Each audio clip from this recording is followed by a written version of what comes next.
Hello and welcome. I'm Sima Katauka and you're watching the World Report on NewsX. Well, let's take a look at the top headlines of this hour. European Foreign Policy Chief Kaja Kallas has said on X that European Union foreign ministers have agreed to add Iran's Islamic Revolutionary Guard Corps to the bloc's list of terrorist organizations. Iran says its armed forces are ready to respond immediately to any U.S. strikes. The warning comes as President Trump reiterates military threats and U.S. forces deployed to the region. British Prime Minister Keir Starmer says he raises the Jimmy Lai case and Uyghur rights with President Xi Jinping. He also says talks makes progress on trade, travel, and resetting UK-China relations. China executes 11 people linked to Myanmar-based scam gangs. State media reports Beijing says the move targets key figures in cross-border cybercrime. According to the Kremlin, Russian President Vladimir Putin and Syrian President Ahmad al-Shara held talks in Moscow, focusing on expanding trade, economic cooperation, and the future of Russian military bases in Syria, while Kremlin spokesperson Dmitry Peskov said both leaders have agreed there is broad potential to deepen cooperation. A plane crash in northeast Colombia kills all 15 people on board, including a local lawmaker. The aircraft loses contact minutes after departing Cucuta for a short flight in Ocana. According to UNHCR, the Royal Humanitarian Foundation of Bahrain has signed a $2 million grant to rehabilitate about 470 damaged homes in Syria. This is part of a broader international support that includes a $5.37 million Japanese-funded UNHCR program for support to Syria. According to an ECOWAS statement, the bloc has lifted all remaining sanctions on Guinea after the December election of former junta leader Mamadi Doumbouya, who won by 86.7% of the vote and was sworn in earlier this month, despite continuing concerns over civil liberties. Now for this hour, we start with U.S. President Donald Trump has recently made headlines with his bold claim that the U.S. should be paying the lowest interest rates in the world. This statement comes just days after the Federal Reserve voted to pause cuts to interest rates, sparking further tension between Trump and Fed officials.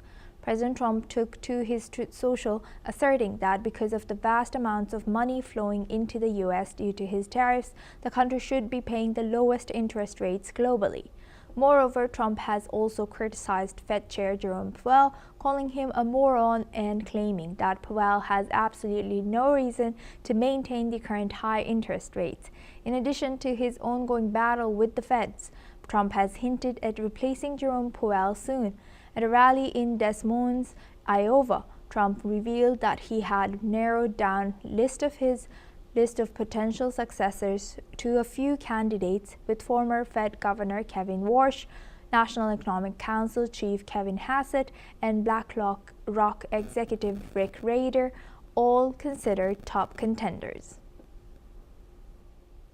Now for this discussion, we welcome Mr. John Rossomando. He's a president of Viking Research Associates, joins us live from and also a geopolitical expert, joins us live from Washington, D.C. Thank you very much. Thank you. Hi. Thank you very much, Mr. Rossomando, for joining us again. Good to see you. Now, looking at this, who are these contenders that are on the top of this list made by President Trump, if we know anyone so far?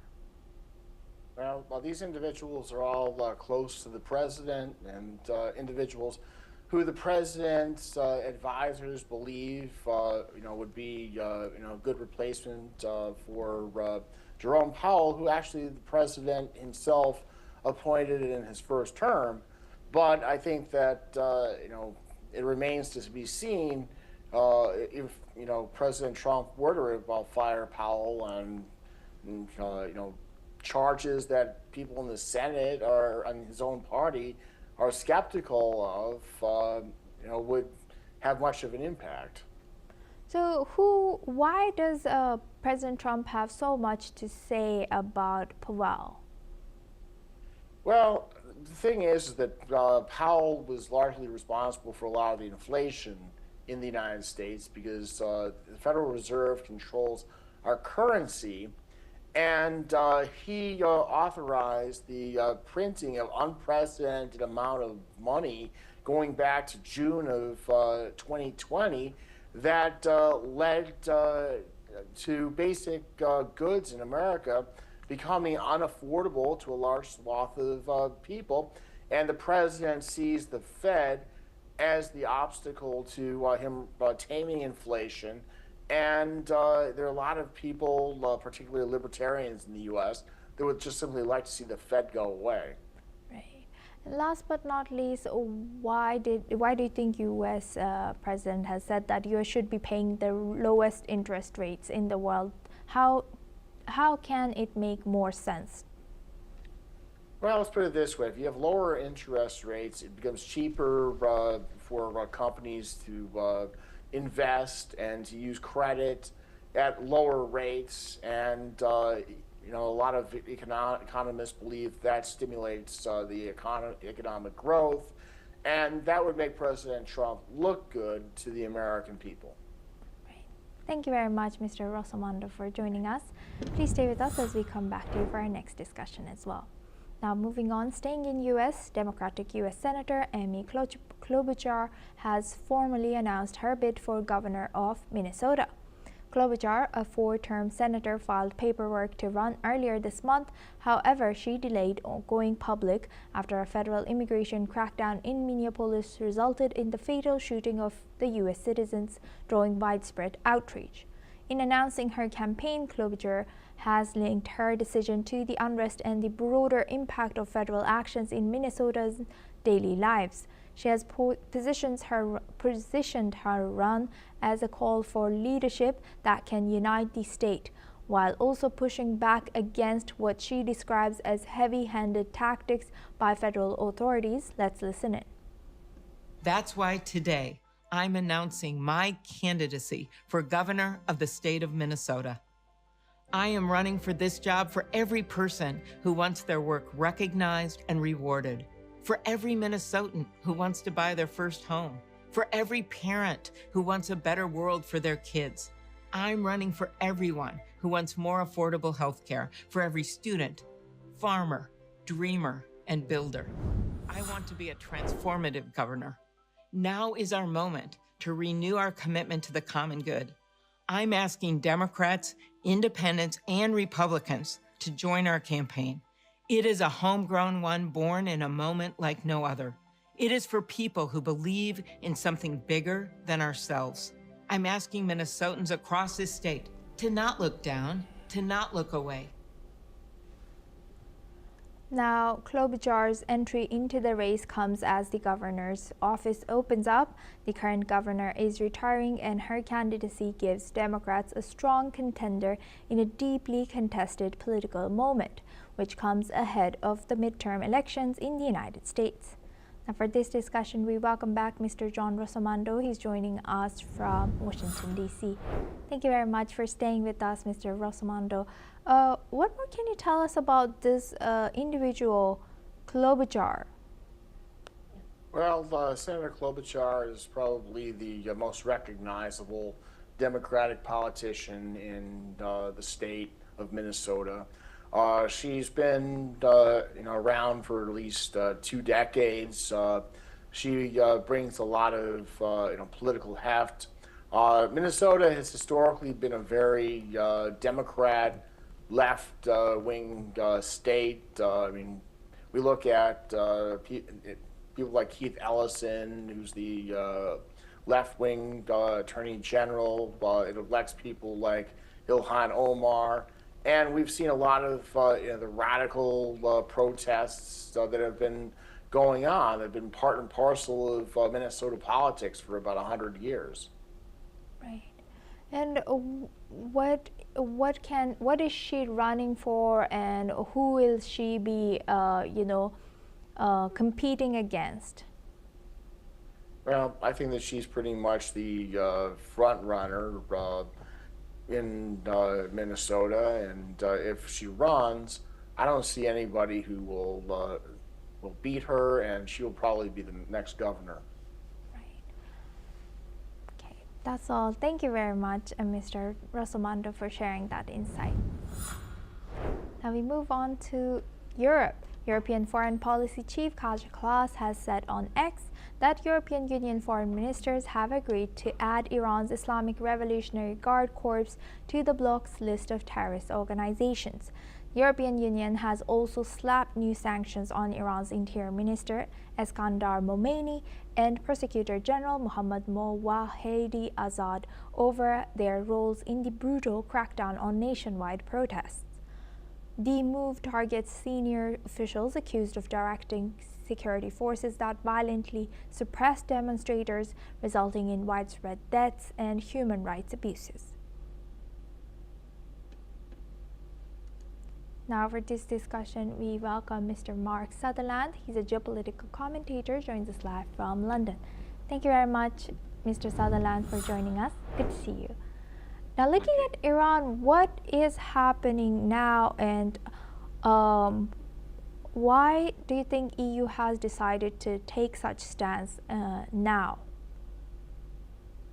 It was something that should have happened a long time ago, frankly. Yes. And I think the awful, appalling situation in Iran, where the regime thinks it's perfectly acceptable to, which is done before, to Yes. shoot it's the citizens of Iran who really want to see this appalling regime go, is unbelievable. We have seen shots of people firing with automatic weapons, shotguns, whatever, on the back of trucks at the citizens, the brave citizens of Iran, who have turned around and said, we have had enough of the suppression of this regime over the last 47 years. Remember, this regime spends all its money on its one ideological trick, which is it wishes to wipe out the state of Israel with its ballistic missiles and then piling in money into its nuclear fusion. It's taken so long because I think the European Union has been called out, where they are looking at the what is happening on the streets. Plus, I think we're now into day maybe 19 of internet blackout, and brave Iranian citizens are getting out as much information as they can when Starlink or access to the internet then allows. I think it's embarrassment. Personally, and this should have happened sooner, this discussion, like within the United Nations. And just finally, Asuma, when people have said we're looking at a figure of 5,000, it's gone up 16,000, maybe one assessment of 30,000, if not far more, to 50,000. In many ways, we don't know, but what we do know is when we are seeing Iranians killed on the streets, whether they're even 4 or 5 year olds being held by their parents in their arms, to other young, beautiful Iranians that have been murdered. We've seen the scenes of where people have been taken to a hospital to be in treatment. The regime come in, take the bodies out, kill them, and throw them out on the street, where they all have the medical paraphernalia still attached to their body. Again, I say, I think it's embarrassment, but they need to do that. There is going to be ramifications in regard to freezing assets, etc., in various banks, and it's going to be very interesting to find out where the money is. As we always say, follow the money. So it's going to be going up to some very interesting avenues. Asuma. Yes, indeed. And also, now that U.S. and Iran's tensions rise between them, U.S. has also said that they are open to diplomacy. Are they actually open? Is there any channel that they can use to reduce the tensions, as tensions just seem to escalate? Asuma, a number of days ago, Yes. the point was, America warned, Trump warned, that there would be ramifications because of their shooting their own citizens. And then there was threatening to hang protesters that they'd arrested. One particular young man at 26, his name went viral, and unfortunately he has been killed, like many others. Awful. But suddenly the Iranians are going, oh no, we're not hanging anyone. I think the bottom line is that you don't believe a single word that they say. They are firing on their own citizens. And this is escalating now, as much as various countries like Saudi may be turning around outwardly and saying we don't want to see an American attack on Iran. The other thing is, like many of us, we don't know what is the conversations that are going on behind closed doors, what was very sad after June last year, when the Israeli Air Force had done such damage to Iran. So they had complete control of the airways, and also then the huge planes came in and bombed various nuclear sites. At that point, the Israelis, if Trump hadn't said turn back, they were on the brink of doing severe damage, if not then overturning the regime. So here we go again. But the regime, let's just remind ourselves, in 2022, after executing a young girl because she killed her because she refused to wear the hijab, and the morality police and all these kind of issues. There've been other uprisings before, particularly going back to the Obama regime, who then said this is a red line, but just let the Iranians cross. Plus, without allowing them to carry on with the whole of their nuclear structure to then create the nuclear bomb that they so want. So, Asuma, action does need to be taken, but I don't know when and what if, frankly, like many of us who are actually watching this situation. Asuma. Indeed. And last but not least, in case U.S.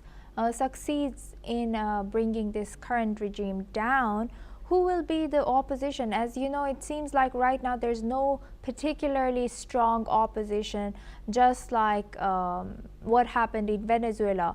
First, we all thought, or at least I thought, that it was for the regime change, but it seems like it's the same regime, just a different person in leading the country now, like Delcy Rodriguez. So how dangerous is that when there's no particularly strong opposition leader in Iran? Well, the other thing is that we do not, as I say, we do not accept anything that's coming out of Iran.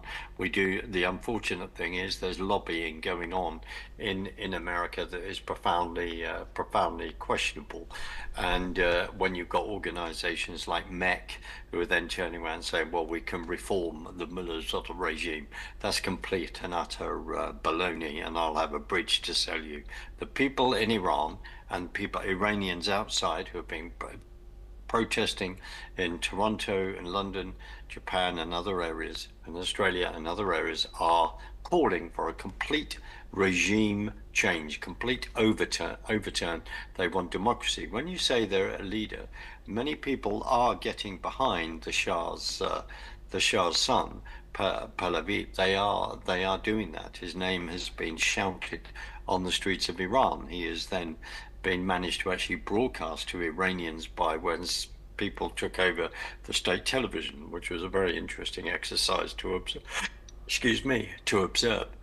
He is someone that people are calling for to then help a transition from this appalling regime to then, if they so want, a democratic governance, but with the head of royalty just there. But it will be then turning into a democratic government. Now, whether we are going to get there, time will tell. But what we do want what we need to see stopped is this regime think it's perfectly acceptable to kill its own citizens on the streets of Iran, within the whole country. Asuma. Thank you very much, Mr. Sutherland, for sharing that. Please stay with us as we come back to you for our next discussion as well.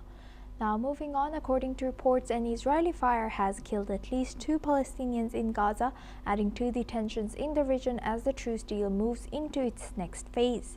The victims were killed in eastern Khan Yunis, with medics reporting that Israeli forces were behind the attack. Israeli military authorities have said that they are unaware of any casualties from their fire. This incident comes as Hamas and Israel prepare to implement the second phase of the U.S.-brokered Gaza peace plan. The second phase will confront the contentious issue of Hamas disarmament and deployment of international peacekeeping forces. Now we welcome back Mr. Mark Sutherland. He's joining us live from London. Thank you very much, Mr. Sutherland, for staying with us. Now, looking at this, it seems like U.S. is pushing for phase 2 implementation, whereas Israel pushes for the complete disarmament of Hamas. So do you think there's any disagreements between or disalignment between the countries pushing for phase 2 and Israel? There's huge disalignment, Asuma. The phase, all of this agreement was phase 1, that Hamas completely and utterly hands over its weapons. It has not done that. At this present time, they are still, I think Israel is in charge of 52% of Gaza, and Hamas has still not been removed or disarmed. And that is what needs to happen. Now, praise God that the last hostage, the body of the last hostage, was then removed in the last 24 hours or 48 hours and came home to Israel, sadly dead. But the phase 1, if people will, just keep remembering it, this is complete disarming of Hamas. If that does not happen, then I see that Israel has no option but to go in there and do it itself, and that may come to that. Remember, with this, a board of peace and Kushner then lecturing everyone in regard to saying, when they've got comments to make on it and their concern and saying pipe down. I mean, it's rather, frankly, in my humble opinion, it's rather insulting.